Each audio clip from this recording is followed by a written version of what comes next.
See you in the morning, right? lights dim while you're moaning.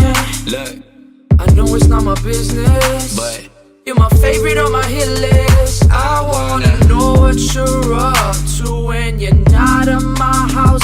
Is there a man in the picture when I'm not on your couch? Are you like me? Lion say there's no one else, you a Pisces. Yeah, there's always someone else. Do you like me for my wealth?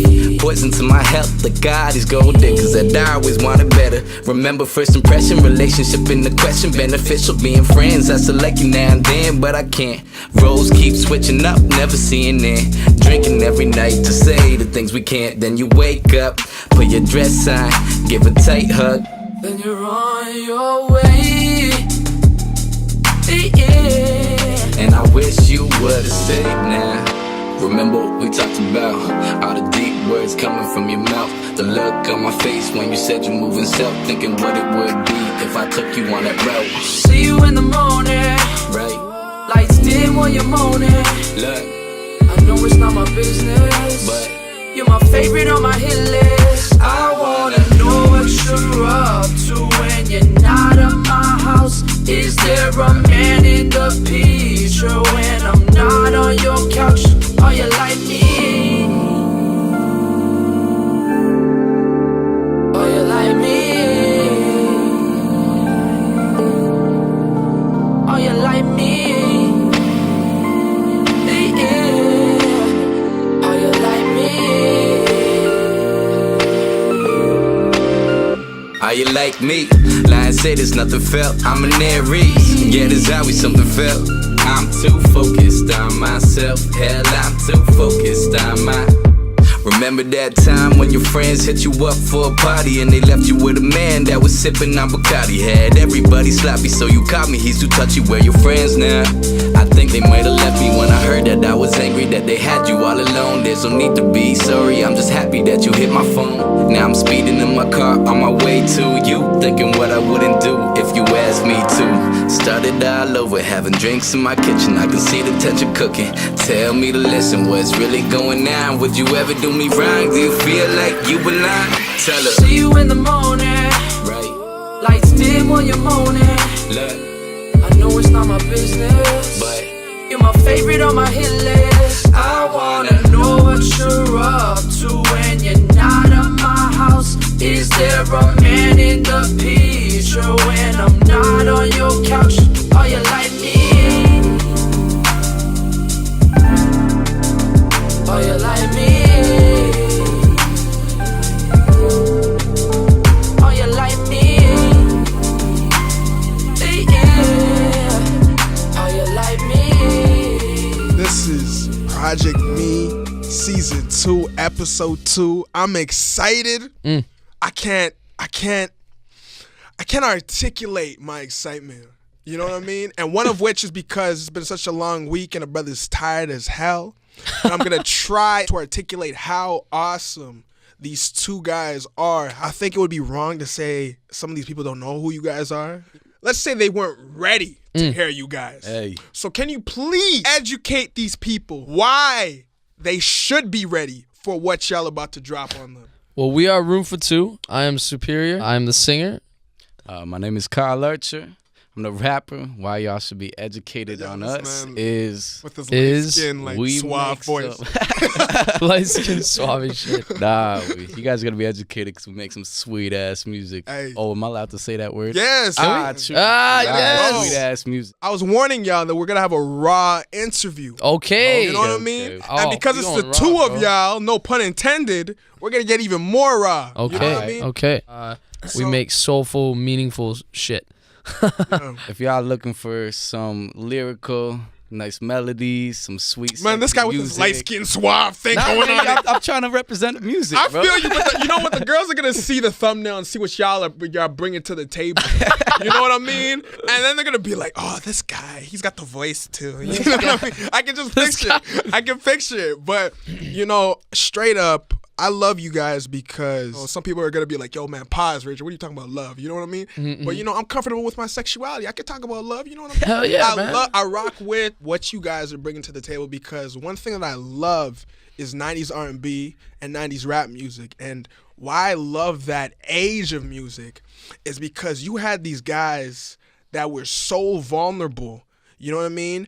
Who were so translucent in their work. And it wasn't like they were being these sensitive guys always. There was different layers to them. They were rough, you know what I mean? But that doesn't mean that they didn't have, you know, this very soft side as well. Tupac, he had two different spectrums to him. You know what I mean? He had that, you know, that Dear Mama, Keep Your Head Up Tupac, the poetic, you know, soulful cat. But then he has Hail Mary Tupac, you know what I mean? He's like, I'm ready to get at somebody, you know what I mean? And that's what these 90s R&B and 90s rap cats had. They were able to be sexy but keep it grown. You know what I mean? And I think that's so important because a lot of these rappers and even these R&B cats think that the way to, you know, be sexual and sell sex, and even more to be quote unquote appeal to the young demographic, they gotta be misogynistic. They gotta be immature and glorify things that are so superficial. So when you have two dudes being real, being genuine, and making music that not only speaks to their lives, but is so relatable that other people can rock with it, that is why I'm like, I need fucking room for two in my interview, baby. You know what I mean? Crazy, so yo, man. let's stop playing with the people. Because I'm curious myself, how did y'all even meet up? Like, what's this situation? Oh yeah, so you were asking that before. You know what I mean? Like, how did it work? Like, what happened? I was going to Ryerson down here, and I've been here at Ryerson. This is my 6th year. I'm a damn old man here. But we our first album, like this album is called The Hard Truth, and we'll get to the meaning of that. Kyle will get to the meaning of that in 1 second. But I met a guy named Ryan Prodigo through Ryerson, and we were in different programs. We kept on like talking. He told me about this guy named Kyle. I met him through Ryan, our producer. We started working kind of together at Ryan's house, and we did this one song, Needs to Please, which is on the album, and which is an awesome track again on the album. I think people will love that track. That one was really the first one that we kind of just started get the ball rolling.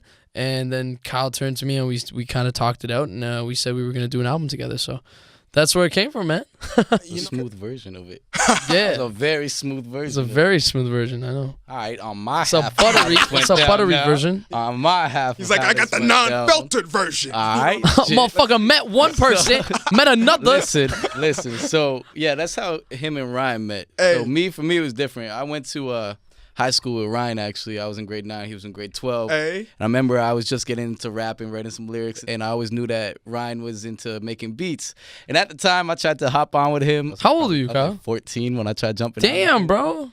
And What was 14? At the time, I was young. Obviously, he wasn't ready to work with someone so young. But then I didn't talk to Ryan until about grade 12. Don't kill me. And then, he heard some of my stuff, and he's like, you know what? Young man stepped up. You know what I mean? He's like, Young man. stepped up. And so I had these bunch of songs that I had written down. I can't sing for shit. I'm going to be straight up. So I'm tone deaf too. Don't worry about it. he introduced me to Jake, because I had these hooks written, but I couldn't sing them myself. And I heard this voice, and I'm like, Jesus, man's really with it. Jeez. So from that, we did boy. one song. See you in the morning. we did You got tone, bro. I said, nah, we ain't gonna do that. We ain't gonna do that. So then from there, we did Needs to Please, and then we did See You in the Morning, and then we're like, fuck, we should just really make that album then and make this group. And I remember, we didn't come up with the name Room for Two. My friend Stanley, so shout out to Stanley. Stanley's Gucci Man great. Stan, Hey. come up with the name Room Gucci for Two, Man Stan. and we kind of went from there, and we just started creating.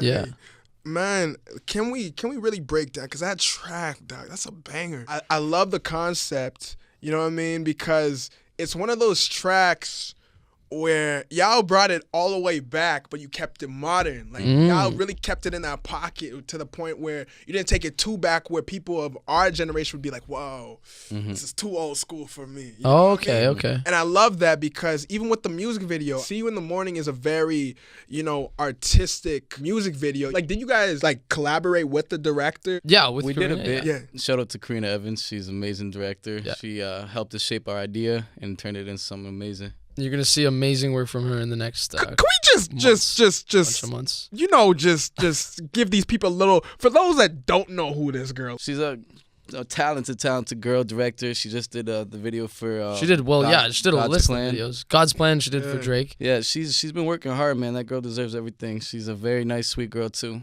And the people listening, which is crazy, when I found this out, this blew my mind, but she actually went to Ryerson. at this very school. So she was in RTA, and and it's amazing to see where that's come, and to work with someone that's like you meet in the world that actually was in the same program. Right. A lot of people look at this like almost like unobtainable, or like all these big people working with so many. It's not. It's just hard work, literally hard work. Like you see, like she shot See You in the Morning. She helped us. She directed See You in the Morning, right? And then she did literally Belly stuff, Drake stuff. They did Sir from TDE. Gee. Like a bunch of other people too. Like it's ridiculous how hard she works, and it's good. It's good to see that because we see it and we want to push each other harder. She's inspirational. Did she develop the concept for the video, or did you guys? She kind of helped shape the idea. Originally had this idea. We were in love with the same girl. Why don't we go over? Kyle will go over the kind of the meaning of See You in the Morning. Let's do this. Yeah. Let's do this. Let's do that and then focus on the visuals. We could do that. Yeah, because I was slowly building up to that because before this interview we got to talk about this girl a little bit. I'm like, I can't start by asking this dude. Let me start with the music video. Yeah. Since the cat's already out of the bag, let's get to know this girl. You know what I mean? Rich just wants to know. So this is probably an expose me. Yo, can I just shout out a real one for a second? Yeah. And I'm gonna shout him out on like Are You Student Life as well as these dope individuals. But yo, my boy Andy Wong, Nostalgic Frames. This man is a photographer. He is a graphic artist. He is a real one, and that is my legit brother. You know what I mean? And you guys have talked about Karina being someone close that you guys have worked with. Yeah. This is someone that has seen me through so many parts of my productions and has stood by me regardless of anything, you know what I mean? So I had to give this man his time because that's a real one, you know what I mean? And I got you forever, my brother. Shout out to the man. You know what I mean? But yo, back to y'all, you know what I mean? See, this is perfect because we needed to get sappy because I know you're gonna get sappy about this girl, so it works out. It works. So like I said, I was about to expose myself, and if anyone catches feelings off this, I'm sorry, but So I had a. He's getting all shy. I'm sorry. Like it's a touchy subject. It's a touchy subject. So I had a girl back in the day. Like, well, I'm only 19, but unknown. I guess 17. So high school days. At the time, she ended up going off to somewhere. I'm not gonna get too much detail because that'll expose her way too much. But, she ended up having to leave because she's doing the same thing as me. She's pursuing her dreams. She's doing amazing. Shout out to her because she knows who I'm talking about. But so she ended up leaving, and at the time we were dating, and the whole song of See You in the Morning was basically being like, Will I see you again? Like the next day, will I see you? And the whole song keeps saying, "Are you like me?" Yeah. So at the time in high school, like every other high school kid, most of us are kind of fuckboys a little bit. We like to go around a little bit. But so I was basically saying, "Are you like me?" Like lie and say there's no one else. Are you out there gonna go fuck with these mans and come back home to me? Bro, if I may, I'm sorry for interrupting. No, go ahead. But that line that you had, "Is there someone on your couch?" That line in particular, I'm like, that's some real shit. Yeah. And I'm sorry for cutting you off. I hope you don't lose your train of thought. No. But when I heard that song, I mean, we've all had, I'll even talk about a girl too, because we're all talking about but there are times where, you know what I mean, like being young, we've all messed around with girls, and sometimes we haven't been, we've all treated girls with respect because we all have mothers. Exactly. But there are times where we might go from woman to woman and neglect their feelings sometimes because we personally aren't ready for a relationship. Exactly. You know what I mean? But sometimes you get that girl. Trust who me, man. you can't help but think about. And you know what? Sometimes you guys have like this on and off situation. You're thinking, yo, is she like me right now? Is she chilling at home watching Netflix? Or is she? Yeah. Or is she with another dude right now? And that stuff bothers us because we could be at a club with the baddest chick and still be thinking about this girl. I'm tripping, bro. No, that actually brought up a point for me. Like when you exactly what you said. Like when you find that one person, you find that one person. I don't know. You never know how it's gonna go in the future. Right. But right now, that's my person, and we're not together at the moment. But yeah. So I wrote a song about her, and like I said, is there someone on your couch?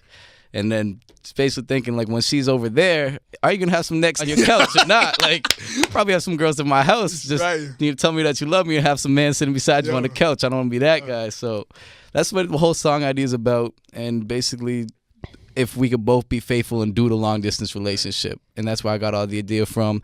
And then some points in the song we talk about our problems that we have. Like sometimes I'm a little too focused on myself because I'm on my grind. Preach. And sometimes girls think you're not focused on them, but I touch on things like that. Well, just what Kyle was saying, like I think the song relates to women and men, like in relationships. Like it's just like there is both sides to play, but at the same time, like if you're going for something super, super special, like this certain person, and well, both parties in this song, you have to talk about the importance of being selfish at points in times. Preach. Because if you don't, you're just taking these steps that are just way too wide. You're just gonna be just almost maybe step over your dream and might just miss it, right? Bro. So you don't want to do that. And also, girls are mad slimy nowadays too.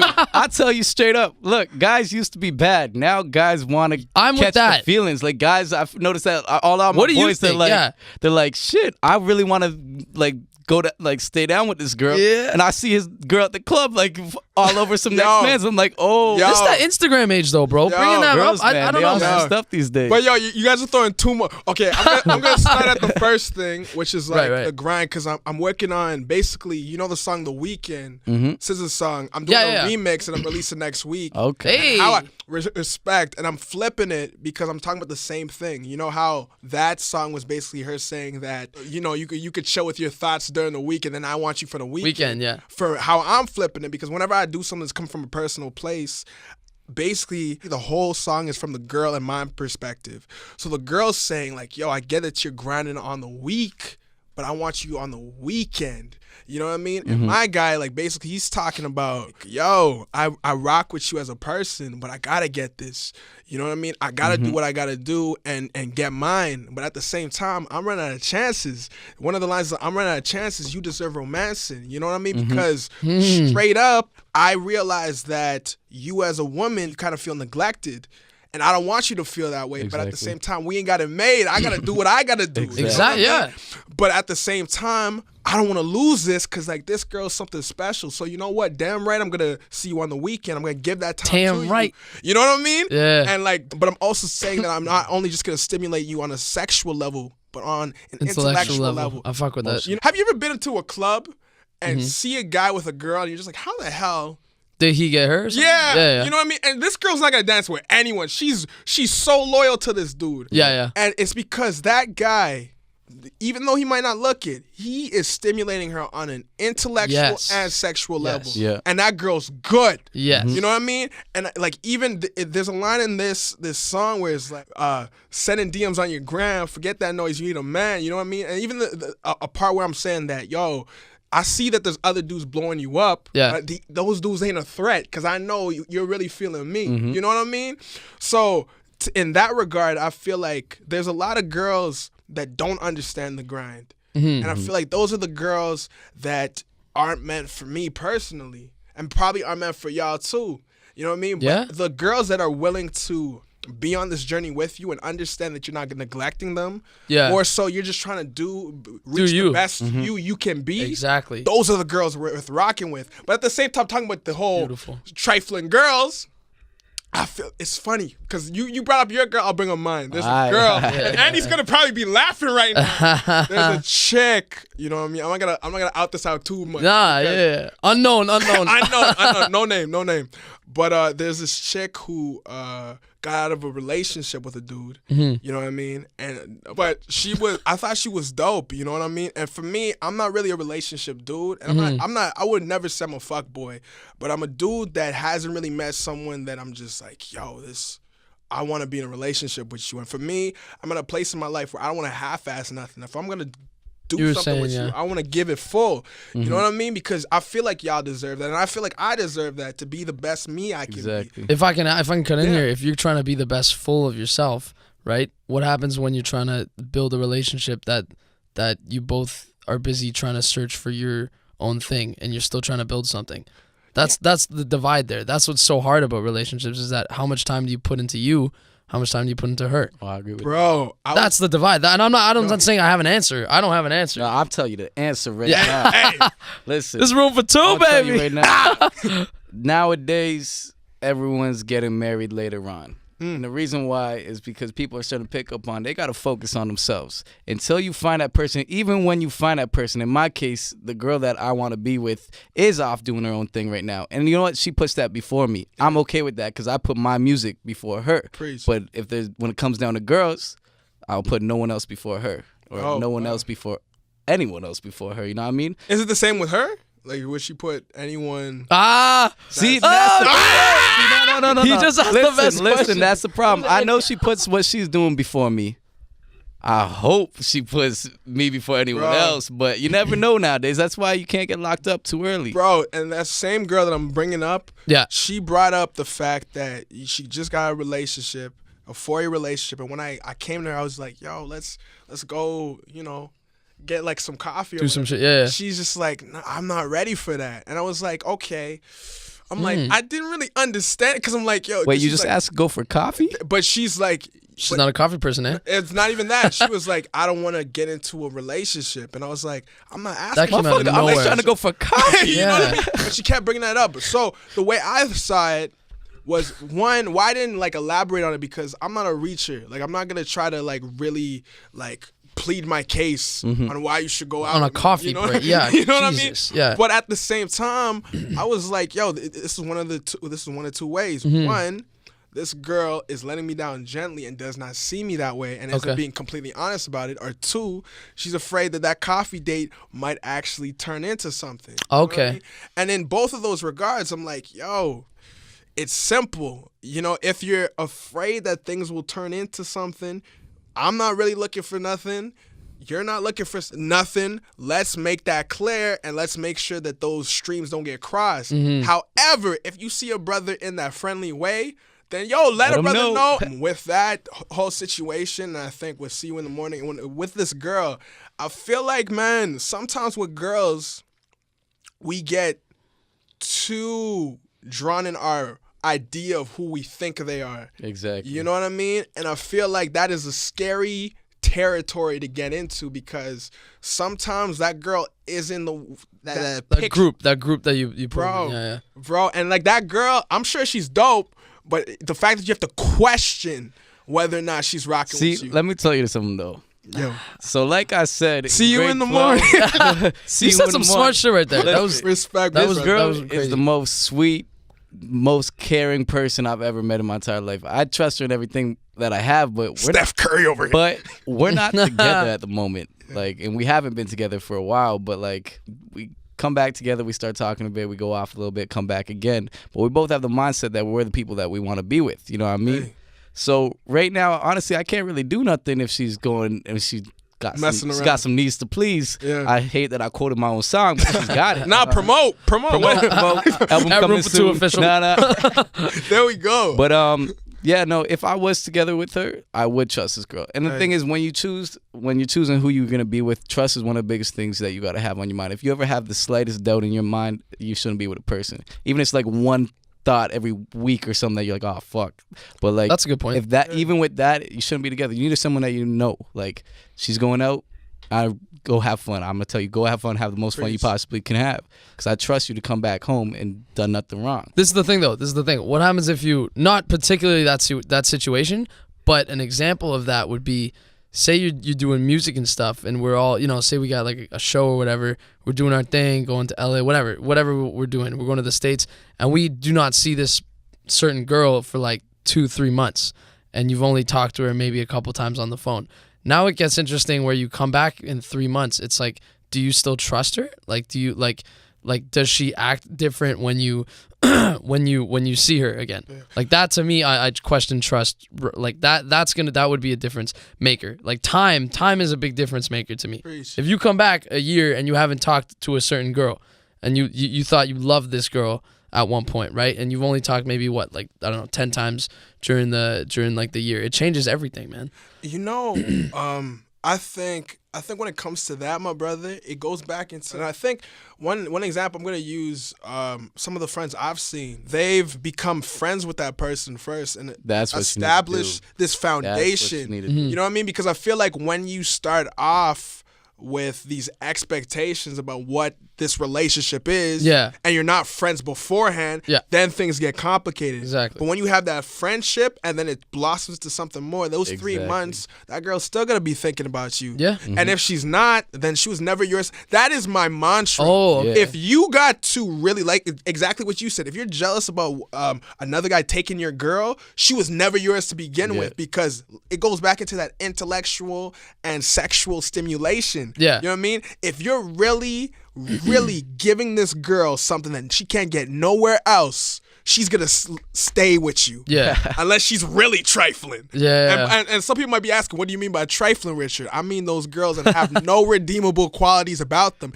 And some girls might say, Richard, you know what? That's sexist. No, because there's some trifling men as well. I'll attest to that. I'll You know vouch what for I mean? that. Yeah. But like at the end of the day, I feel like that's what's up. And I think, yo, dog, that's what I love. So, and I'm saying this so genuinely because I really rock with your movement and that song "See You in the Morning." And some people might be like, "Oh, you know, they're getting off topic with the whole girl thing." Nah, you know why? Because that girl was the inspiration for their upcoming album. Yeah. So should we touch on Called that? The Hard Truth, touch by the the way. Should we? How long did it take? Like the recording process? Holy So- cow, we gonna get into that. Well, first of all, the how many songs on the album you looking there's at? 11 and a half. 11. First of all, I'm gonna shout it out here for the first 11 time. and a half. If you're listening to the song "Faithful" off the album, there's a hidden song. Wait those 20 seconds after the song ends. There's another Yeah. song inside that song. Hey. You gotta listen to that. If you a fan of good music, you gonna like. And also the another ending thing I of gotta that. say is all these songs are all true stories. Like everything you Yeah. hear on it, some of them sound crazy. Everything you hear on it is true facts. Jeez. What we try to mesh is great stories with great storytelling, with just great vocals. Overall, like me and Kyle have sat down countless hours doing this, and when I mean by countless hours, this damn album nearly took 2 years. Wow. Here, I don't even Well, know I what, think what month we're coming in here, but We were perfecting our sound. That's why it took a little more than Yeah. it should have. But what do you want to touch upon it on the album? yeah, You know, I would like to get into, I think first, because personally for me, and I'm not trying to make this the Richard show, but I'm working on an EP myself, and I was so naive. yeah. I was telling Kyle about Indigo Soul. Respect. Yeah. Respect. I was so naive to the process, and I feel like my question for y'all is, what was the songwriting process? You know what I mean? Who is like your base? Like who are the producers? Who are the musicians? It's a little different than what we're doing now, but for this project, Yeah. like I said, so when I met Ryan, I had all these songs that but I didn't want to just grab a YouTube beat. Not saying there's anything against that. I've heard some nasty YouTube beats, let me tell you right now. Shout out to YouTube. But I wanted to actually work with a producer and really get the sound that I wanted. Right. So, but like I said, I'm still developing my own singing. So I needed a singer to sing these melodies for me. So I found Jay. So for these songs, most of them were written by the time I was like 17. Then we finished them up, like just added some tweaks to them now as we're actually recording them and everything. But from tweaks to finesse. from the most part, like our process was, I would come with these lyrics. I had an idea for the melody for Jay. Me and Jay would sit down. We'd He'd come be down, like- I'd smash melodies back and forth and and stuff then like that. Ryan Prodigo, the producer, Would would cook up, bro.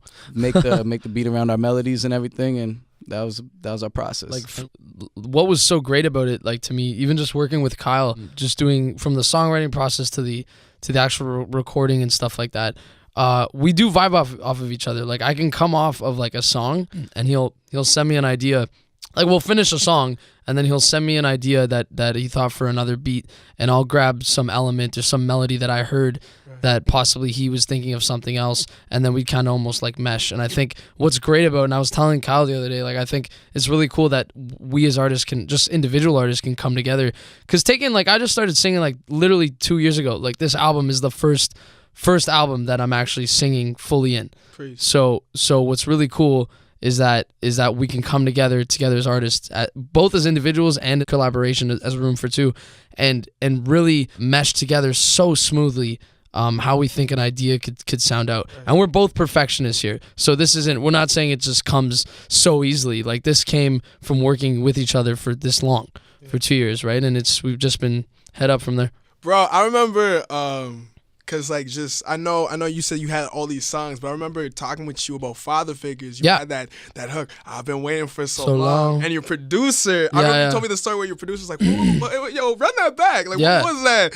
And then he made that beat, and then you Father Figures is a great story. Kyle can tell you about Father Figures. I think it's a very important love story. that song. With Father Figures, I remember being in the studio because Father Figures is basically a verse wrapped around like the I've been waiting. That nice hook. So originally we were just gonna do the one verse and maybe get Jay to sing over the verse a little bit. But then we were just messing around with the beat, and all you hear is Jace go, I've been waiting for so long. And then he didn't even think nothing of it. And I'm like, I like that. Let me try to see what I can do with that. And that's how the hook came in, and then we just mashed it all together. It's beautiful, too, because as he's saying this, I'm remembering this. I remember Ryan has this blue light in the studio and stuff, but we put down all the lights, and I just started singing it. And then I saw Kyle moving to it, right? And all three of us just started bobbing our head, boom, boom, boom, boom, boom. And then it just came from there. And we literally, I think, worked on that for like the next 2 hours that night.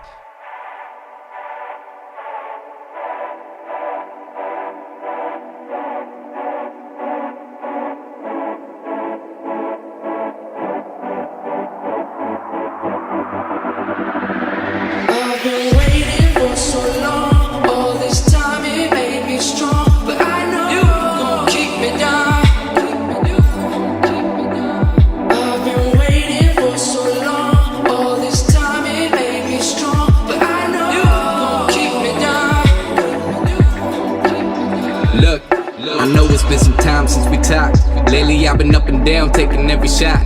Doing what you taught, grab it when it's hot. Never pass a rock, cause the next man can come around, snatch everything you got.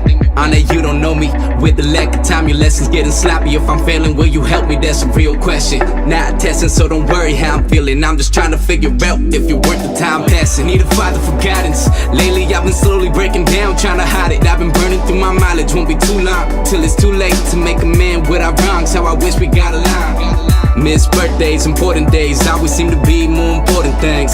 I'm confused, but I know my name. It will never change, you will never change. Hell, we really the same.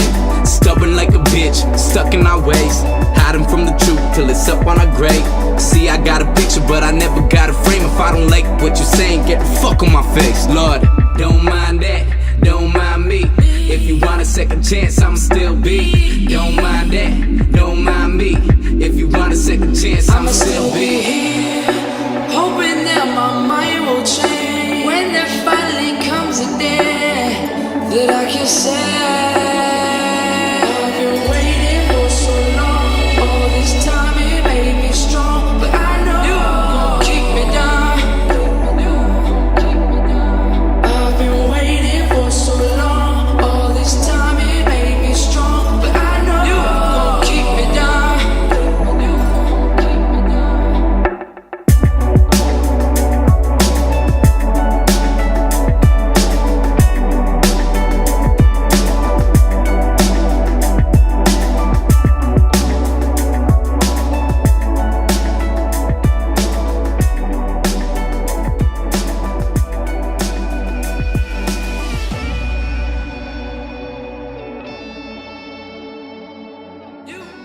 No, honestly, what I love about your music, and like even with my project, I think a lot of people are always like, yo, like why is it taking so, because people don't understand really about writing. Like when you write a song and when you get like a certain like lyric that you just really rock with, there's a feeling you have in that moment. I know that feeling. And when you're trying to record, you're trying to like hear that feeling again when you articulating those words. You know what I mean? And it's like people don't understand. And with this project, I feel like I had to like learn how to trust myself and like, okay, yo, my engineer might say you've done enough takes, but I'm like, yo, I want to do one more because I know myself and I know one more I'm gonna get that take. Yeah, you know what I mean. And hearing you guys talk about this stuff with your music, it's a feeling.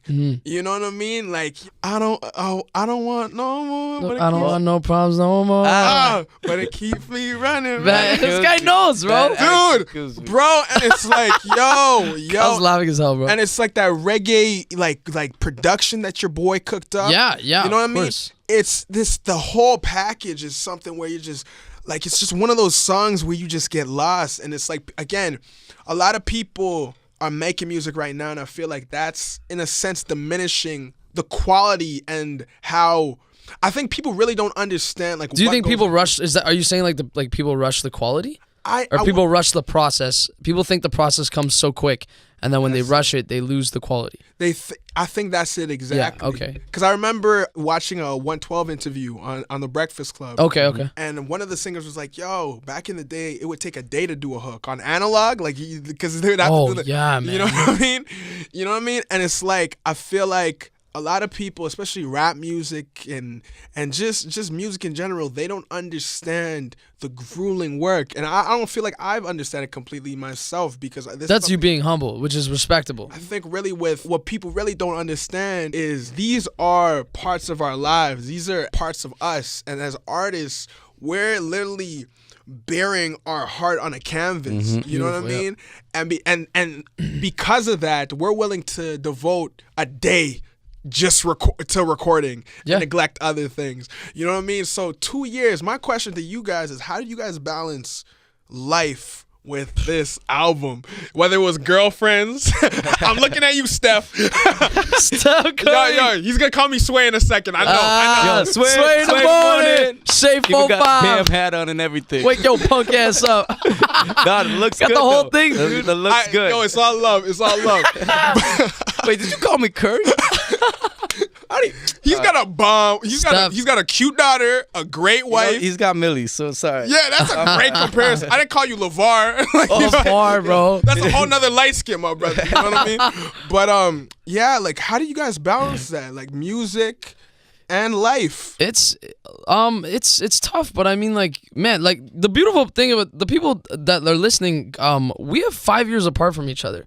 Like me and Kyle, when we connected, it was super interesting, right? And it's like, I don't know, like I feel if you're really super like, we live like completely different lives. Yeah, like I'm gonna be straight up, like we do completely different things. Who's the wild one? I gotta do my thing, you know what I mean? I just started to get a good not going out. Like that's like last weekend I didn't go out, and the weekend before. Hey, he's a good man. It's been 2 weekends now. The boy knows alcohol. It's looking up. But yeah, no, it's incredible because it's like if you really are passionate and you like, yo, this is 2 years. Like for the people that like take that in for a second. I've like, been waiting for it. It's crazy too, and it comes to a point where you have to kind of look at yourself and be like, are you going to do this? Like, are you going to move forward and do this and come out with a product? Right. Literally those three things. If you are not willing to do that, you don't understand passion.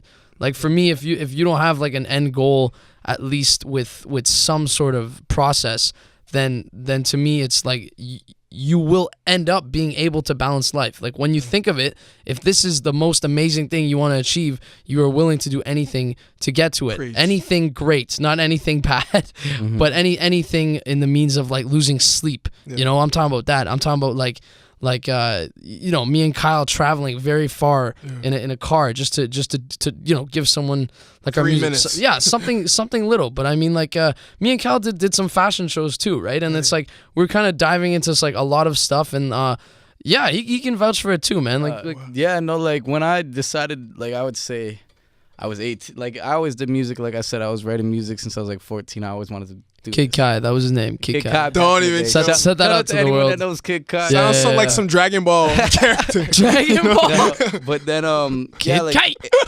I was going to Laurier at the time. Oh yeah, Right out yeah. of high school, first semester, I was like, okay. Nice girls at Laurier. All my friends are going to Laurier. I'm like, I still want to do this, but I was always doing music too. But the problem was that I ended up going back to Toronto to the studio to work on music every other day. So I was driving from Toronto to Waterloo probably like 6 times a week.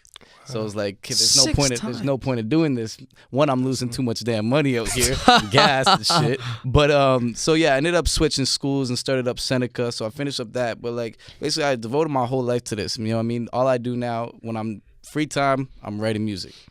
Nighttime, I'm writing music. I go to bed, reading books about music. You know what I mean? It's all day, every day. Yeah, that's the beautiful thing. We indulge books, everything. Like, I would love to ask you a question. I would love to you to ask even some of your favorite artists down here in Toronto. It's like, for me, it's really cool. Kyle was telling me about some books he ordered online, just about music. I like to think that if I'm gonna learn about the art, you should always be. If I'm gonna do art, I should constantly be learning through like all the mediums. So whether it's paintings, whether it's books and stuff like that, I would love for you to ask your favorite rappers, like what's the last book you've read on music, or what's the last book, you know? Because it's interesting to me, like you look at, you brought up the lazy part, like I'm gonna say names here. I'm gonna go like Lil Pump and all those little guys and stuff. Well, I'm not putting a whole category on them, but Pump specifically, like you listen to that and it's literally just Gucci gang. I've actually low-key started to like his music. I'm not gonna. It's growing on me. It's growing on me slowly. I'm gonna say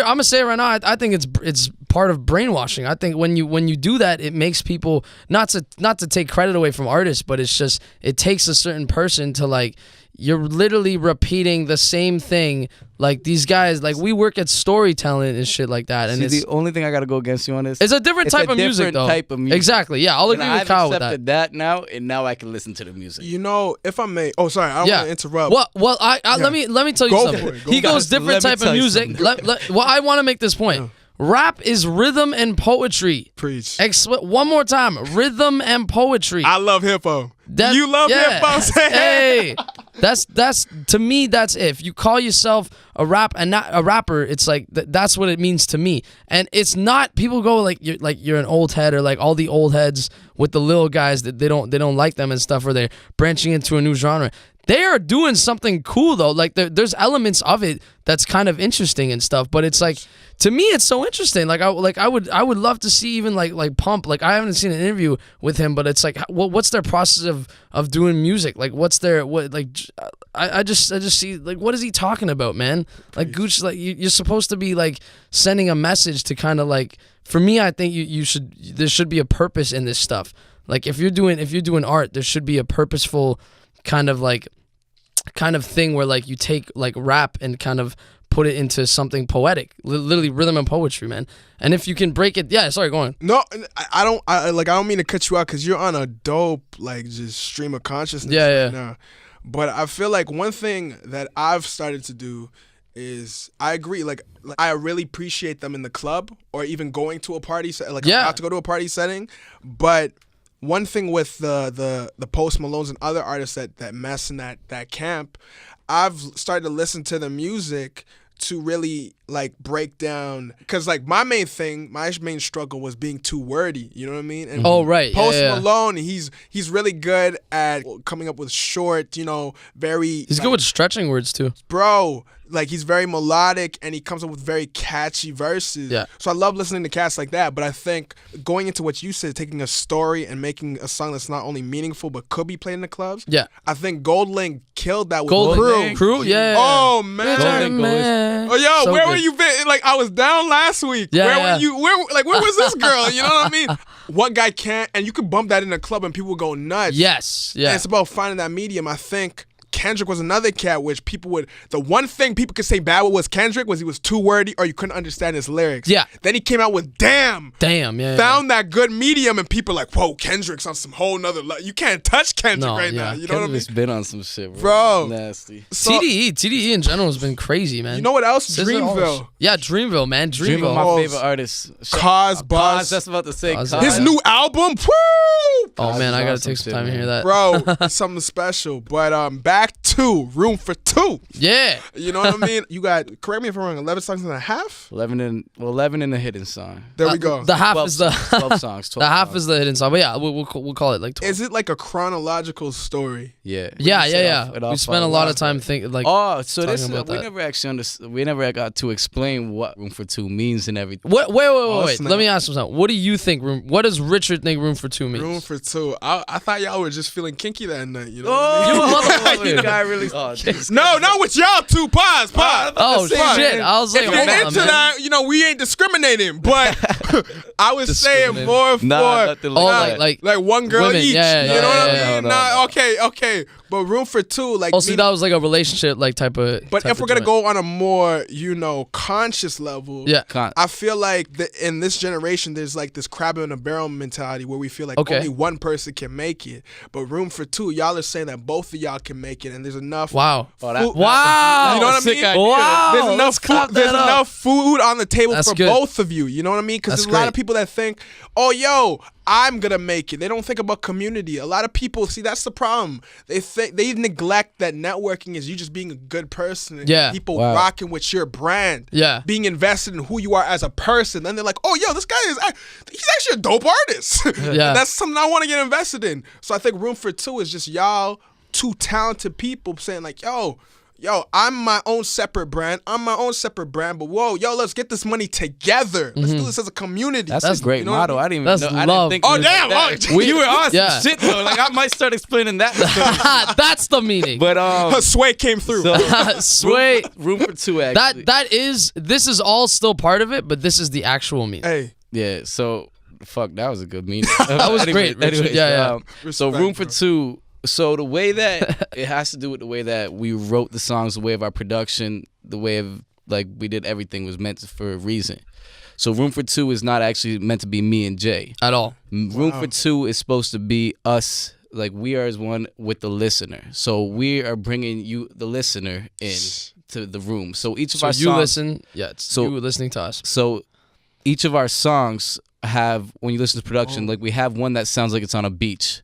And one that sounds like it's in the jungle. One that sounds like it's in a forest. Like that's what we're going for. So the way I was writing these lyrics was very, very like depth into story. Like the way I write the lyrics is I start at the very beginning, start the story. We come up with a hook that like just broadens it and then continue the story through the verses. So that's how we've been writing them. So when we say Room for Two, it's us and we bring the listener in to come really into this new environment, this new room, this new event. So you step in the door. So you're in, when a song's not just a song for us, it's a full atmosphere. Like you come in, you hear where we're at, you hear what we're talking about, you see what's happened here, what's the story. And that's basically how we decided to do everything. If I give an example, because we have this Wish song. we could play some of the songs. Yeah. Yo, if I may, with See You in the Morning, like hearing you say that, I can hear that even when it first starts. That the birds, it literally starts like, it sounds like the morning. You just waking up. Yeah. And you hear. That is nuts. Yeah, so that's how we did That everything is for a nuts. reason. But if it's an environment, like right? I was like I was saying, like our stories are complete storytelling stories. There's a song called Rainy Days on the album. I'm gonna speak upon that. Yeah, Rainy Days is a super important track. A lot of all of these. They all got a lot of meaning. They all this was kind of cool to tell a story. So Rainy Days was actually, I'm gonna get a little bit sad right now. I'm not trying to. No worries. But so Rainy Days. It's raw, right? It's real. Damn right. Let's do it. I had an uncle. And he lived in North Carolina, the greatest man I've ever met in my entire life. He taught me a lot. And he used to come up every other 6 months from North Carolina to Toronto. So I remember one time I was with my friends, and this was back when I smoked weed. I don't smoke weed anymore. Just going to put that out there. But, I remember I was in the car with my friends, and it was his birthday. And my mom, we were just sessioning in the car. My mom kept calling me. He's like, Kyle, like, come back. You're going to miss him. It's his birthday. Like, what the fuck are you doing?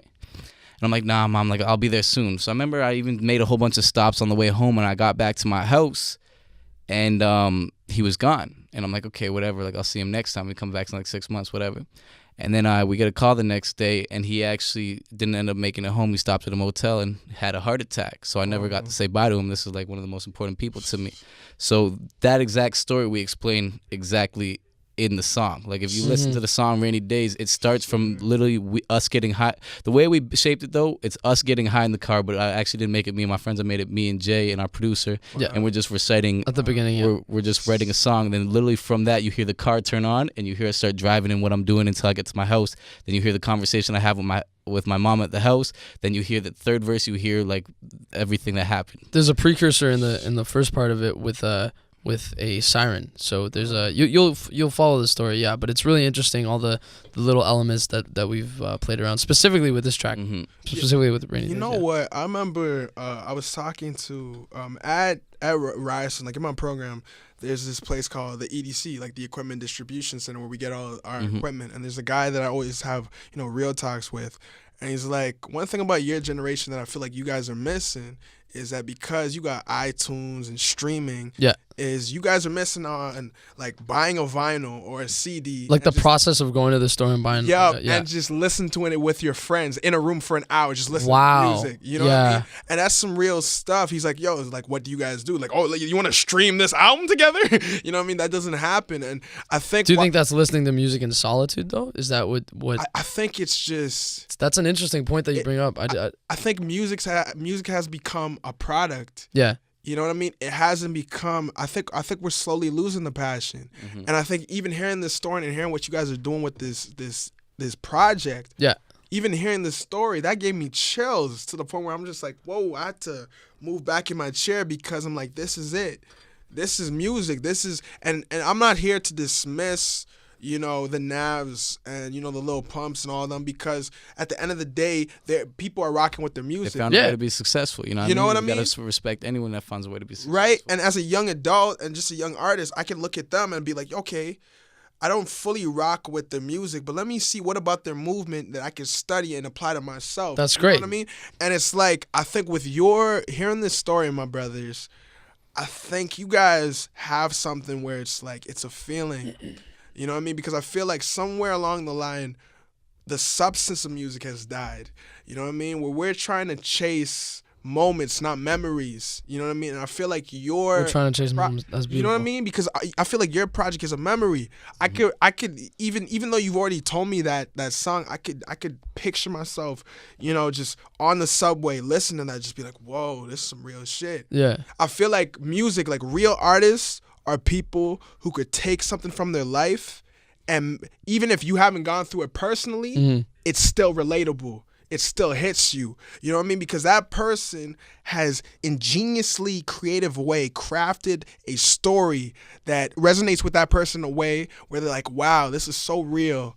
I can't help but feel. It's universally relatable, you know what I mean? yeah. I think another dope thing is you guys were talking about how you just went to BC about doing, you know, another music video. Yeah, so we shot a video for Sun Will Rise, which is another track on the album. Is that a very spiritual music video? Or did you guys just have a bunch of girls? You know, No. Like it's never. That's the funny thing. It's never all the whole rapper generic thing. It always a follows bunch the of story, chicks. man. Yeah, it always follows the story. That's what a lot of scenery in BC that we shot for the video. Did you collaborate with Karina too, or is this different? No, this is actually shut up Cold December. Like Cold December, some kids grinding. They set up the production company. They're doing big things. Like same age as me too. So yeah, Jacob and Grayson they're that good own guys, the though. company. Yo, let us know about that process, because you guys probably just like drove. That was an 8-hour drive. Probably. No, we didn't drive. We flew. Oh, this is a huge thing, bro. We almost There we go. our flight almost caught fire, bro. Whoa, take that in. This is for Project Lee. Yeah, This is this raw, is baby. crazy. So This is I crazy, gotta explain dude. the story because this shit was messed up. And mad raw and crazy. And so we're on a plane. We decided it would be best if we drank before the plane ride. Taking this is our first actual, like, we flew out for something for room for two, right? Yeah. So we're all pumped. We're drinking. Go on. So yeah. So then we're sitting down, and I remember me and Jay, like I was on my downfall. I'm like, shit, I'm about to pass out right now. Same with Jay. Yeah, I'm and falling. We're in the middle row, and we're near the back of the plane, and all I see in the corner of my eye is like a orange. Like just substance to the right of Orange substance. I don't know how to describe a fucking fire without An saying orange it's a fire. substance. Relax. He was hallucinating. I don't know. I didn't know if Jay was fucking with me with a lighter. Yeah. Just like It was fucked. No, you really then don't think you're gonna see an orange? I look to the Yeah. right, and next thing I see like a 5-foot flame. Fire. Yeah. Like a 5-foot flame. Whoa. So what Yeah. happened was this girl, her phone caught on fire, a And she- Samsung phone. She threw it right beside me and Jay's seat, and I'm like, holy fuck! I'm trying to get up. Jay's over here freaking out, jumps on top of me. I'm like, Wow. Jay, get the fuck off me. I'm on Trying to top. get up. I'm How did on your top phone of the catch seat, on bro. fire? It's our Listen, it gets- Samsung, bro. It gets more fucked up though, because then as I'm trying to take my seatbelt off, this guy gets up and Listen turns to around this. and yells Al Qaeda, and I'm like, what? And I'm like, no fucking Kyle's way. going crazy. We're both going crazy, bro. Yeah. Everyone's screaming on the plane at this point, right? I was like, nah, fuck this, man. I've never like, you know when people say like, are you a fight or flight person? I thought I was gonna be a fight person, man. I couldn't even take my seatbelt off. I froze. And I was not even any of those. I jumped on the damn seat. I was the only person in the plane on the seat just looking. I was holding Kyle's seatbelt for some reason. This I guy don't was know. not letting me take my I have no fuck idea. off me. Room for two forever, man. But then it was actually kind of cool though, because love it. when we when we went to go get our bags, we were leaving and like 8 cameras rolled up. They're like, we ended up being on the news explaining the story. Yeah, CBC News, CTV Vancouver. Good promo. Yeah, exactly. I tried shutting Room up for two, by the way. I tried shutting up Room for Two. They cut it New up. album. It was alright. Man, yo. Yeah, it was nuts. Damn, if y'all didn't tell that story, that would have sucked, man. Yeah, You know yeah. what I mean? But yo, honestly, It was literally lit. Like, literally lit, bro. Yo, that's a memory. Crazy. You know what I mean? And I always look back, like, yo, like, don't you get tired of always grinding? But I feel like these are like, when you truly make it, Yeah. and you look back, these are the memories you will like. You just have the biggest smile on your face. Yeah. Remember that time I was sleeping on a trapper keeper in the studio? You know what I mean? Remember because those are the things. I feel like I rock with Drake. Yeah. But I feel like he's lost that hunger. You know what I mean? Because he has so much money. He's achieved a next level, like, Stardom, yeah. bro. And it's like, what else could he write about? You know what I mean? So I feel like for us who are just you know what? It's not even hunger anymore. Who are just salivating at the mouth because we want to be able to take our kids to university off of our passion, not off of some 9-to-5 job that we don't care about. Yeah. You know what I mean? Literally, it's like people don't understand, and like, you know what? Honestly, it's cool for us to think about the now, and like, I'm not ready for children. I already told you, I'm on and off about relationships. But at the end of the day, I want to be able. I want my kid to be able to go to school off of what I'm passionate about. Yeah. You know what I mean? And it's like, why people are always like, oh, you're young, you got time. No, time is not promised to no man. Real shit, man. Time is the only currency that matters, and every day, every minute counts. It's a You know bar. what I mean? You know what I mean? So I feel like one thing I gotta ask you guys is like, what does that moment feel like when you guys are done your album after 2 years? That happens a lot is people don't see the frustration. You know what I mean? Some days where you might have a bad day, and you just can't finish a song, you just can't get that take properly, or even more importantly, creatively you have a drought. You know what I mean? Because there's so much going on in your head. You know what I mean? So could you guys talk about that, the negative sides of recording a project? You know what I mean? Something, and how you guys overcame those hurdles. Honestly, the best things I've learned, because that's like the first time I've ever actually like had to work with other people. You know what I mean? Before when I was Kid Kat days, I was off of YouTube, go to the studio, just record it. Some guy mixed it, I was ready to go. You never collabed before that? I collabed once, but that guy was mad chill. He lived in North Carolina, I'm pretty sure. Wow. And he hit me up and I was like, all right, sounds good. But with this project, one thing I've learned is you have to, if you're gonna work with somebody, you have to, one, be on the same type of grind as them. If one person's working harder than the other, they're just gonna hassle the other person not to work harder, and they're gonna get upset. If one person's working less than the other, they're just gonna upset the other person, and be like, "What the fuck are you doing, man?"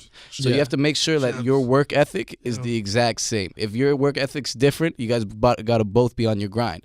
And another thing is never. For me, as I'm a grinder. Like I got, every day I wake up, I'm like, okay, let's get something done today. I don't want to be. I don't like to. If I'm not doing something, I'm not having a good time. You know what I mean? When I'm doing my music, I'm having a good time. That's when that's what I was also gonna speak upon is, if you lose the passion in what you're doing, if you're not finding the happiness that brought you to start doing it, then you're not cut out for it. You know what I mean? You gotta keep going, keep that passion. If you see yourself losing that, either make sure you hold on to that. Yeah. And if you lose it, like, just stop doing it because it's not meant for you. You're not gonna have fun with it. Preach. But every day I wake up and I'm like, let me get this done. So working on a project for 2 years, that upset me a bit. You know what I mean? Because for me, our original plan was what? When to release it? We were supposed to release like last year, January. Exactly. Wow. See, so that already speaks volumes into that. Would upset that, and every 2 months we'd be like, okay, why is it not done yet? Why is it not done yet? Then it's like, okay, why are we not at the studio more? Why are we not at the studio more? And then like even me and Jay would get into slight fights and be like, okay, you should be doing this. He'd be like, you should be doing this. But honestly, that's just happens when you work with people. When you work with people, you're gonna come across problems. Just make sure that you guys are on the same mindset, the same page. If you guys are on different pages, you're fucked.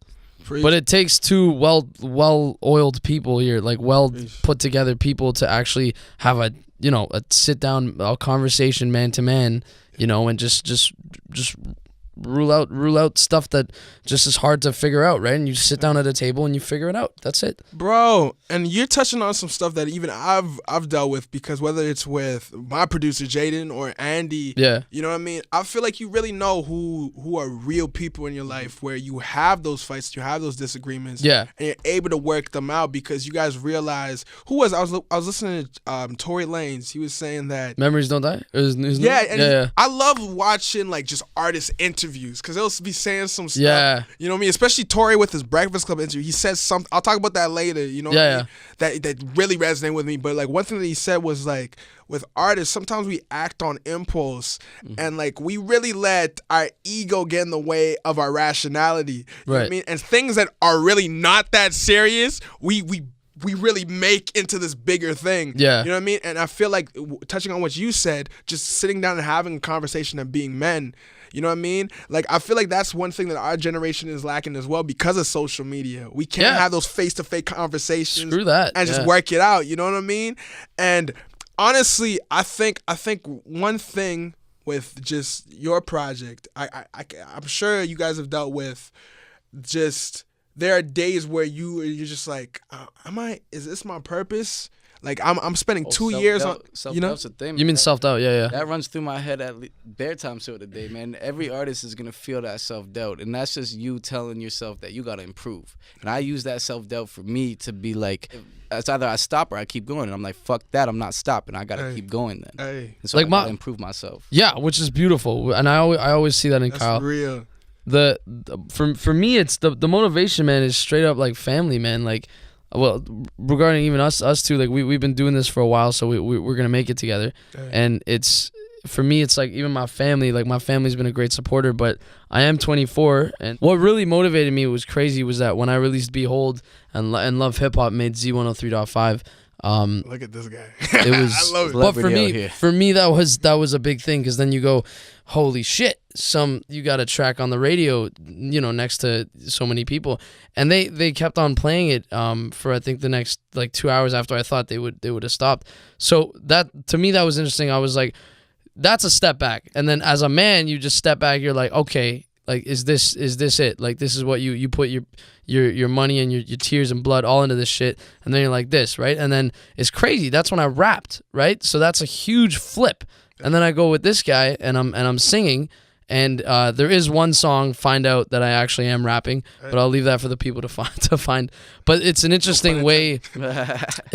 It's an interesting way to kind of go about it, because I go, man, is it like, is the singing even that the way Kyle described it? Is it that like angelic, or is it that like, am I doing justice to just both of us? Like, is that what this is about?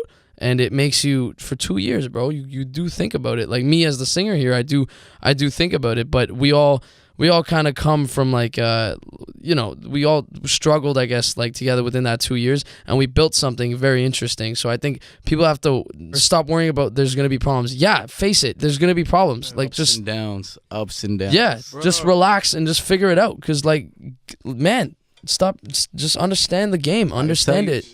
The ups they're amazing at the time, and you're gonna love them, but they're also fucking terrible, because when you come down and like what you thought was gonna be amazing and it doesn't go the way that you see it, that shit sucks almost more than not even getting it. Yo, this guy's even suave when he's being like philosophical. He's just like, yo, man. Yeah, no, dude, you're like a suave Yoda, my brother. I love it. Suave Yoda. But yeah, no. Shout out to Sway.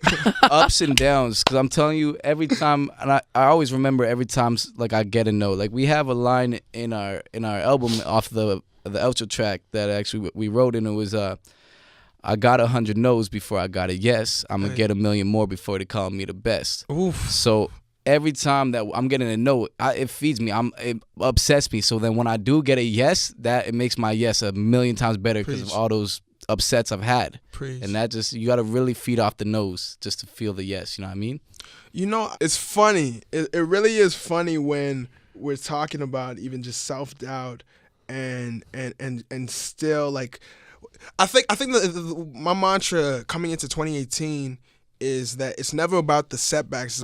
It's about the bounce back. You know what I mean? I feel like we've all had, you know, these intervals but just being young dudes and just being salivating at the mouth. Yeah. You're like, nothing's gonna fucking deter me from what I want. Yeah. You know what I mean? You can't, like, I always joke around with my friends, but it's like, even Andy, like, those days where you're feeling at your lowest, you're like, you literally can't stop it. Like, you know what I mean? You can't stop the grind. How are you going to stop someone who is willing to spend 2.5 years making 11 songs? How are you going to stop that? How are you going to stop someone who's willing to take a flight to BC, gets literally, they're playing Catches on Fire. Yeah. You know what I mean?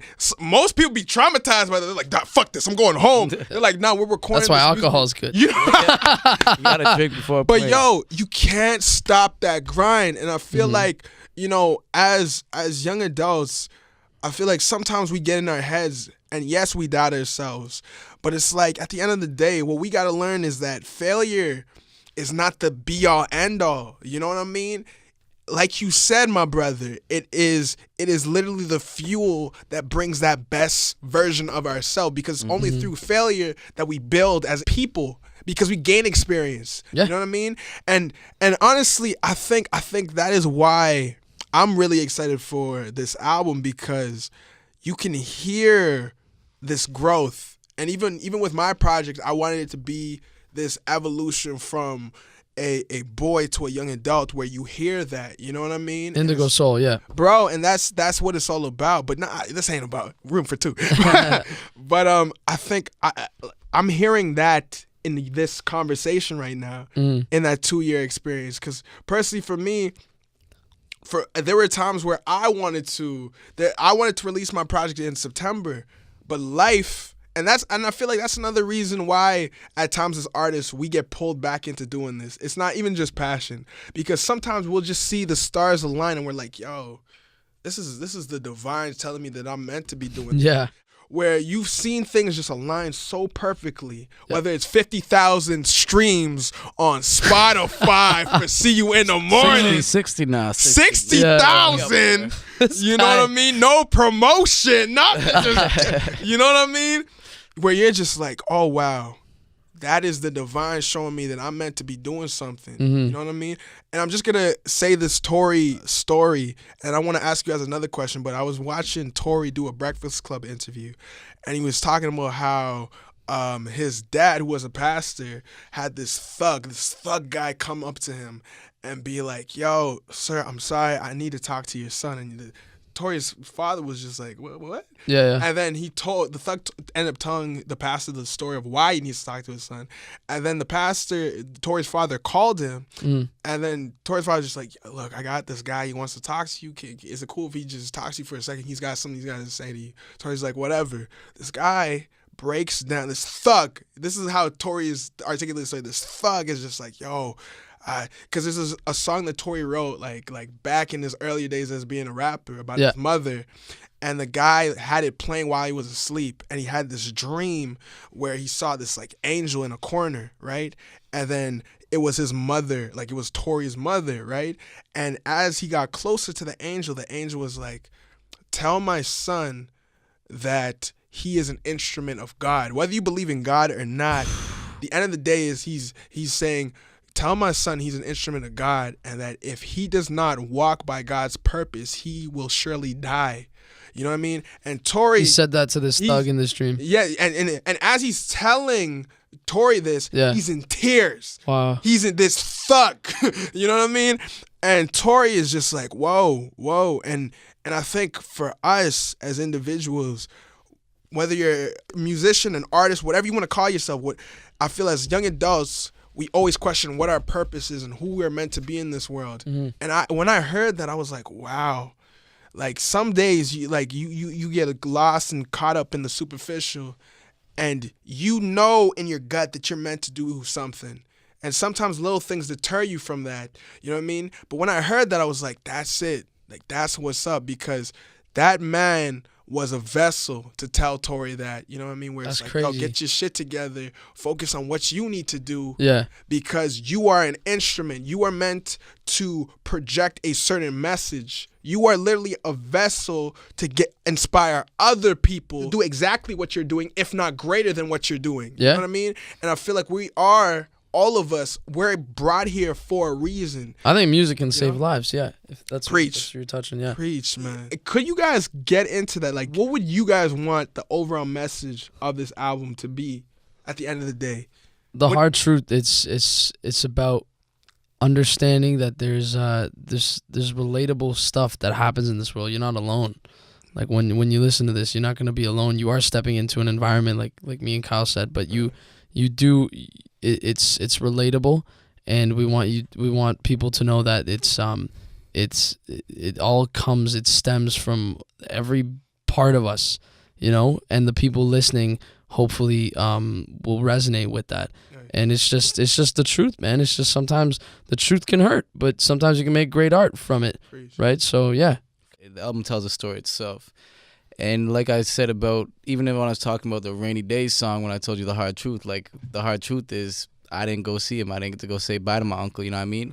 And in each one of the songs, like there's another song where it's talking about like my relationship with my mom. It's called Runner's Interlude. Actually, it's a heavy track. Oh, you're gonna love that. But you're gonna love that. I heard it. But did I play that one? Yeah, that click clack. I don't want to ruin it. But that was basically, that song itself was basically the hard truth about me and my mom's relationship. You know what I mean? I love my mom, an amazing woman, but like we have our problems. I feel like a lot of people do. You know what I mean? Definitely. And the hard truth is that I wasn't being a good enough son for her. Like I traveled away for a year. I was traveling the world for a year way back in grade 11, and that's when I kind of. This man's lived. At 19, what the hell? He's traveled. I was 17 at the time. Grade 11.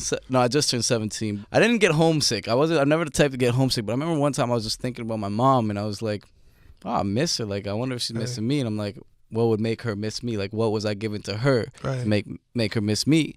And I really thought to myself, that's where I came up with the idea with Runner Interludes. The hard truth is I haven't given her too much.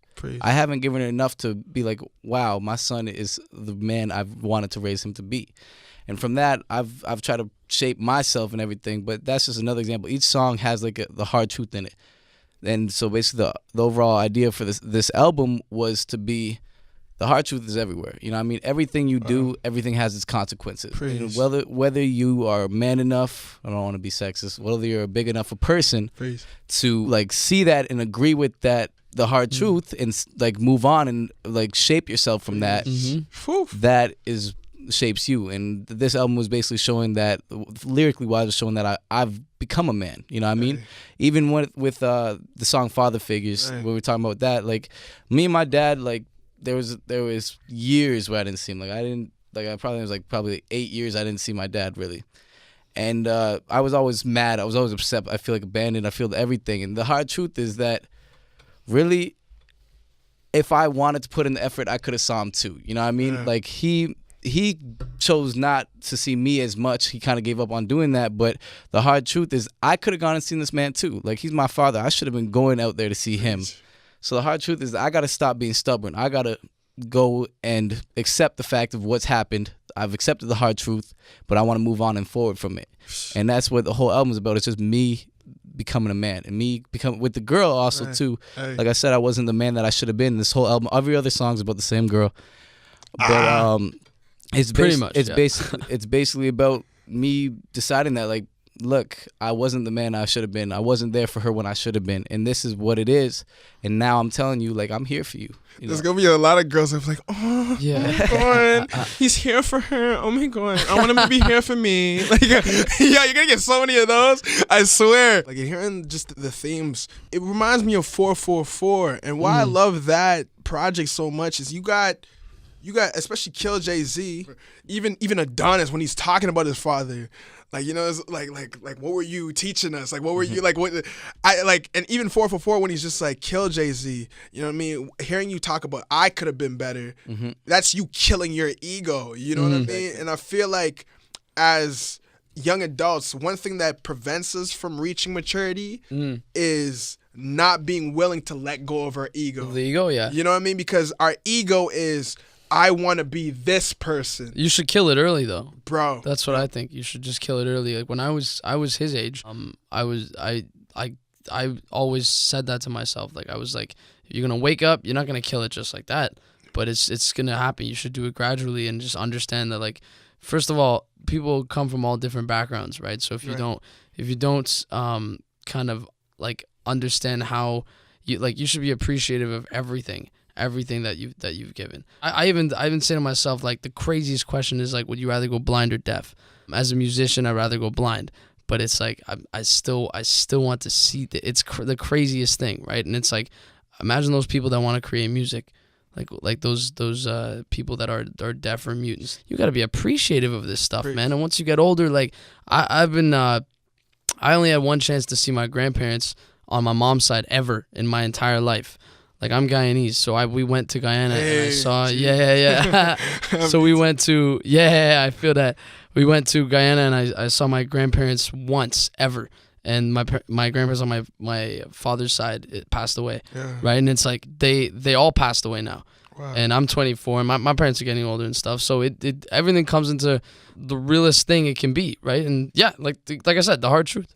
Bro, and you saying that, it reminds me of, like, even when I look at my mom, there was, and it's so corny that I'm bringing it back to How I Met Your Mother, but there, on the last episode, he was talking about, like, his wife dies, you know, at the end of the series, and he has this quote where he's like, when I was with her, every glance that I took, I relished in it. I'm paraphrasing, but he's like, I relished every glance that I had of this woman. You know what I mean? And I thanked every God there was and ever will be that I had the chance to be around this woman. Like, me getting older and seeing my mom get older, you know what I mean? Every time I'll look at her and I would just have those moments of, like, glance at her and just be like, yo, I'm so thankful that you're still in my life. You know what I mean? And to see this blessing, this angel, you know what I mean, still be, you know, breathing life. Even moments where she's just like cooking cookies or something. I'm looking at her and she won't even be knowing. I'll be like, yo, thank you. You know what I mean? Because I feel like hearing that in both of you guys is like, I feel like that's something that we neglect sometimes, being grateful for the things that have made us who we are today. And honestly, I gotta ask you guys, because we're getting to some very personal realms and I love it. But we gotta bring it back to the music. I gotta ask you, obviously you guys have your single on Spotify, you know what I mean? And most likely you guys are, you know, a part of the TuneCore movement. For young artists like ourselves, do you see streaming as a positive or a negative? It's kind of interesting because I think it can be looked at anyway. We can give you any answer right now, but it is moving into streaming. Like, it is like consequentially like moving into streaming. We can't get away from that. So even if we say something negative, it's kind of the truth. I think streaming is at least it's a platform. Like, I think it's a way to get your music out. That's just what the new generation is. Like, yes, what your friend said about like sitting in a room listening to music with all your friends and stuff. We still do that, but it's just in a different way. That's just it. Like, it's growth within that. The streaming services, like it's just the way that now artists make music with the touring and the merch and stuff like that. And that's just the way it is. Yeah, I don't know. I'm pretty neutral with it. I'm pretty neutral with the topic. Being that you guys are on Spotify, you know, I'm not too familiar with that platform from an artist standpoint. How does it work in terms of money? Like is it like every 60,000 streams? If you're not getting millions of streams, you're not making no money. Yeah, let's just put it that way. Yeah. Also, shout out to everyone that's like our investors. I just want to say. Yeah, like invest. Yeah, and if you love our music, you want to invest, yes, of course. But if you want to listen to it, go ahead, go to Spotify, stream it. Like, you are helping us tremendously. All these little things do help. That's what people have to realize. Like, when I say I'm neutral about the topic, it doesn't mean like I don't give a shit. You guys have to understand that, like, this is the way it is now. It is always going to be a little harder to make it. So these little things that people can do, just it's beneficial. So I saw a quote. One of my boys, he just started doing music. Actually, shout out One Oak Beats, because you know, that's my dog. He's just dropped his first single, but he uploaded something saying like helping out someone else's success or shouting out won't dampen your own. And I saw that. I see that, and I feel that in our community today, no one's really wants to go like help someone else, because I feel like another thing is like everyone nowadays wants to be big on social media. Everyone wants to have a lot of followers in social media, and like so in everyone else's eyes, I feel like pride's a big thing now. Like pride, it's like I can't be shouting this person out because I got my own. I'm doing the same thing. What the fuck? I can't be doing that. And like you were talking about, for the shift that I feel like that has to do a lot with streaming now shifts. Everything's on platforms. Everything's right at your computer. Everything. As an artist and how I know how it is, I'm gonna go support that. I'm gonna help that movement. I have a lot of boys that rap. I have a lot of people that hit me up and be like, "Yo, can you check out my shit?" I'll always go check out their stuff. I'll most likely I'll actually even probably show it on my Instagram page because like I know how hard it is, and nowadays. All you need is someone to like your music. Cause I'll have people that'll be like, "Oh, I listen to your music all the time. That's great." Yeah. And I love that. But it would be even better if you could just be like, "Look to your friend. Bet you'll like this one." And tell them like, "Look, if you actually fuck with this music, this artist is what it's trying to do. Go pass it to your friend and tell that same thing going. Because if everyone likes the song, then why you all not shutting it out? That's organic. That's organic. But that's how you have to grow it these days. You know what I mean? With social media and all this stuff, it's made it hard for artists. You lose longevity. That's what It's really made it hard for artists, but it has its ups too. Flick of a button, you could be the next biggest thing. You know what I mean? Literally, yeah. That's what I was saying about the age of Instagram, though, right? The age of just like it's almost like you're a celebrity. You go to your page, and this is your image you're trying to portray to everyone. Everyone has their own world on Instagram, but I feel like people always look at followers, but they never look at engagement. Exactly. Someone could have 10,000 followers and have 100 likes. Yeah. You know, I'm sure we all come across those pages. But you can get someone who has 1,000 followers and has like 23 comments of people like, "Yo, I'm excited about this project." Yeah. Being someone that's starting out, I'm like, "Yo, I gotta release my stuff for free." Yeah. You know what I mean? Because I feel like I gotta give you a reason to invest in me. Yep. And it's like one thing that's so important right now is time, like we mentioned. So for you to put in your time and your money into something, I gotta make you invest in my brand and who I am as a person. I gotta, through the values that I showcase in my projects, I'm giving you a glimpse of who I am as a person. Yeah. And you as a person are making the decision if I want to invest in this. You know what I mean? So I feel like right now in this Instagram age, I feel like it's so important for people to understand who they are and what they want to do, because then you can create and cater your social media platforms in a way where you're like, this is my brand, this is who I am. Yeah. And those people, if they really rock with you, then they'll build a fan base, because that fan base will be people who rock with who you are and what your brand represents. Exactly. You know what I mean? You're going to actually have people who are engaging and invested in the product. You know what I mean? And that's what it's all about. And I feel like looking at y'all two, you guys are two genuine people who create pure art, you know what I mean? Because it's coming from a real place. And me as a person, hearing your stories and just hearing what you guys are doing with your soundscape and all these other secondary aspects, I'm like, yo, I'm invested in the brand of who you guys are. You know what I mean? Room for two, and just who you guys are as individuals. You know what I mean? And I feel like that's what it takes. Some people think that it's the superficial way. I gotta have a nice ass. I gotta have a six pack. You know what I mean? I gotta dress nice. But it's so much deeper than that. Yes, you're gonna get, thousands of likes on the superficial, but once you lose the superficial, people aren't gonna be rocking with you. There's no longevity, man. But when they love you for the substantial, then you really got supporters. Who are artists? I got two questions for y'all. One, who are artists that inspire both of you? And more importantly, who are artists that you guys really rock with right now and you're just like, I don't new artists? New artists as well. I got some new artists. Hey, new artists that you're like, yo, I don't necessarily want to be, because you guys want to be the first you. But who are, what about these people that is just like, okay, I would love to have that be a part of my brand and what I represent. You know what I mean? So I come from I love soul. Hey. The indigo soul. Shut up. Hey, yo, respect. Soul music to me is great, because it comes from, like, even on this album, I'm coming from like when I sing like these melodies and stuff like that. When I'm doing it, you'll hear like even a bit of my scratchiness in the throat, but it's just, it comes like Charles from, Bradley. Yeah. Otis Redding. Otis. Man, Redding. I love him. Oof. Otis Redding is crazy, man. Like, okay, let's start naming names. So like Lauryn Hill, Tori Kelly. I'm talking about like Aretha Franklin, like really soulful people.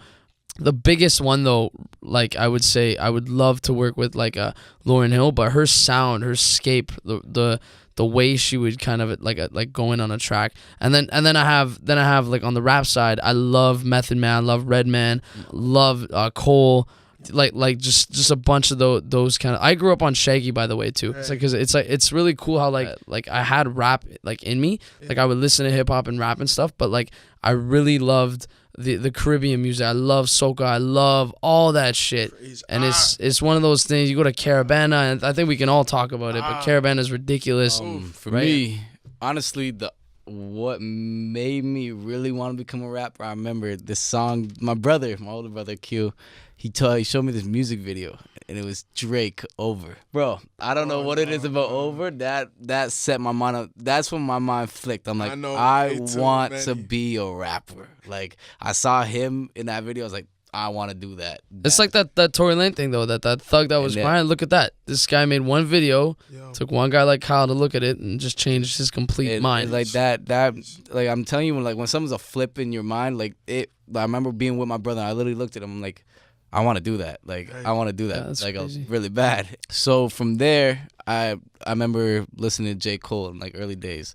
So the things I couldn't perfect that Drake stuff. So I'm like, I don't know. I gotta come up with my own sound. I remember listening. Then J. Cole came out, and I remember listening to J. Cole. And I Friday remember, Night Lights. yeah, Sideline Story, Friday Night Lights, like all that stuff. I remember hearing it. I remember listening to his lyrics. And I'm like, well, if I'm gonna do this, I want to make some lyrical stuff. Like, I don't want to talk about some bullshit. I remember also listening to Drake, and I want to be able to like speak upon my heart. Yeah. So between the both of them, I remember listening to J. Cole, and I was like, yo, this guy tells stories. Like, I'm listening to this, like, I listen to the beginning, I listen to the end. Like, it's telling a story out here. I'm like, I want to do that. That's how it shaped the way I write All the Room for Two songs. Obviously, more known artists, but not, like, blown up yet. I think they will blow up. But a guy named L.A. I don't know if anyone knows L.A. Nah. ELHAE. You gotta go listen to this man. This man's dope as hell. Jeez. Actually, my cousin Trayvon, shout out Trayvon, put me on that track. Hey. Also in Cause, we were talking about Cause before. LA and Cause are the two artists I would want to work with most. His new project. Yo, I think with Cars, he's got one song that I've been playing on repeat for years, and it's Knock the Hustle. Yeah, boy. Bro, that song. Even in the J. Cole remix too. Oh, when he's talking about his brother? Yeah. Victims of a genocide, tears from my eyes. Cause Bro. I'm like, yo, bro. Oh man. No, I could tell that guy's I remember watching a J. Cole interview, and they were talking about everyone on the label and how they got on the label. I remember J. Cole, like I was just saying, because Kaz looks like a grinder, and I remember J. Cole was talking about on this interview, and he's like, Kaz is on the label because he just grinds. I remember he was saying that every track that he was on with J. Cole, like he would have to make sure his verse is better than J. Cole's or try his best, like, and that's how I'm trying to be too. So that's the same type of work ethic I have. I'm trying to, whoever's on the track, I'm trying to do them. You can hear the hunger in that man's That's what voice. I'm saying. That man just wants it. You can tell. Bro. And his new project, like tracks like Zendaya, and like, yo, he's got some. Zendaya is dope. Bro, he's got some bangers, and it's as Room for Two. It's clear that you guys are artists, just from like not even from a music standpoint, but just all encompassing. So, have you guys put in thought into like a tour after the album? Honestly, it all depends how everything goes. You know what I mean? If we can somehow, even if we're not making money, we just get to go travel and perform. I love performing. We love performing. We just want to spread the music, man. Spread music. Honestly, if there's some Spread the way I love. could just do music and perform all the time, I'd do it. I don't even care if I'm making money. I just love to do it. We just do it. But yeah, no, we gotta market hard, and then after we market and release it, then we're working on a couple of songs with a new producer. Jody Tompkins, he's dope.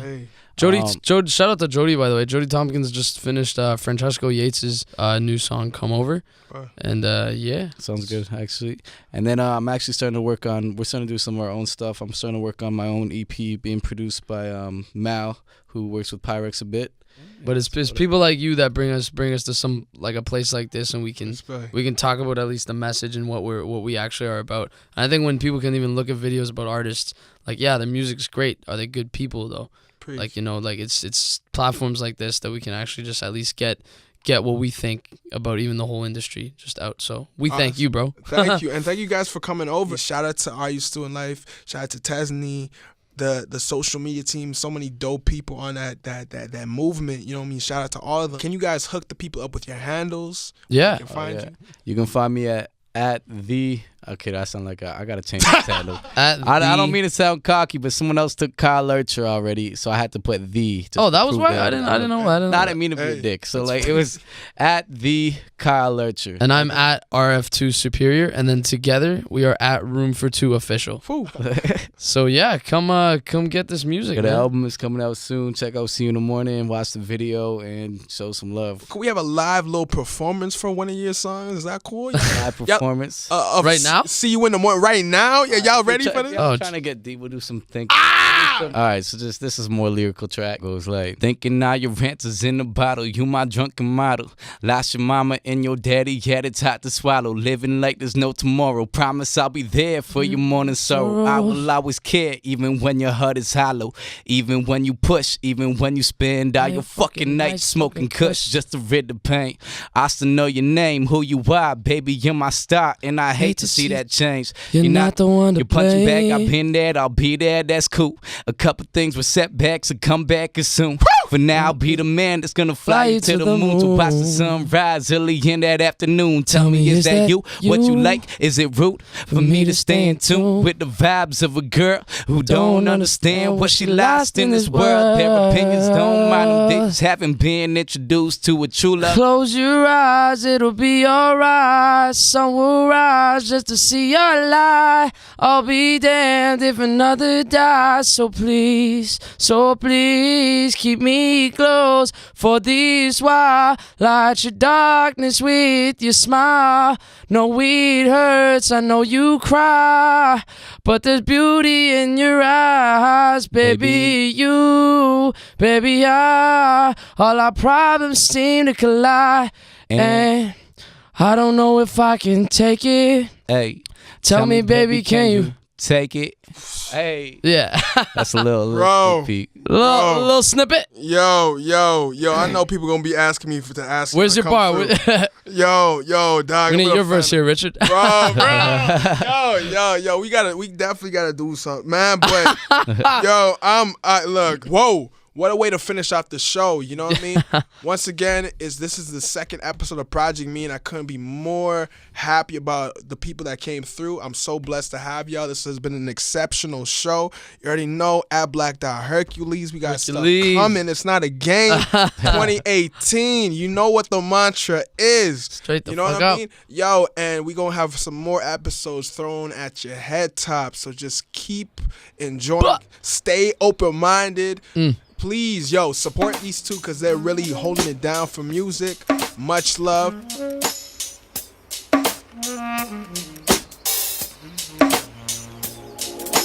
My past is running after me, have to buy his casualties. Lately I've been telling mama I'll be home at 3, cause my innocence is running through the streets. Barely sober, falling from the niggas, gunning for the beat. Pointed at me, waiting for the truth to leak. Click, click, on my Jesus peace. Will there ever be a better place for me? Will the tears hit the sheets when I'm forever in my sleep? Goddamn, just some questions that I keep. Redemption in the question, once falling, now I'm standing. I was 18 when I met her. Yes, I say I love her, but she don't know the struggle of a young man's hustle. This life made me, of course it gon' follow, but I don't want no problems no more. I don't, but my past keeps running back.